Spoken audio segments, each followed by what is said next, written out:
טוב, מועדים לשמחה, אנחנו בחג הפסח. חלפו קצת יותר מ3 שבועות.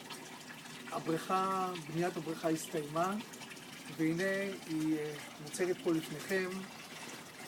בתוכה יש את הדגים ואת הצמחייה ואת הספסל הזה, את סף הבריכה, שכמו שתכננתי שאני אוכל לשבת עליו וליהנות מהבריכה עצמה ומצלילים של המפל. כן, אומנם יש עוד כמה דברים לעשות פינישים. בעיקרון ציפיתי את הכל אבן ג'אט יפה ומוברשת, קרמיקה בתוך הבריכה. שמנו גם כן רובה בין הקרמיקה, בין העריכים, כן? ובשלב הזה, עד שאנחנו נגמור לבנות את המזרקה, שבעצם זה יהיה גולת הכותרת של כל הבריכה הזאת, אנחנו בינתיים נהנים מהמים המפלקים בתוך הבריכה ומהדגים שבתוכה. וזהו, אז להתראות עד הפרויקט הבא.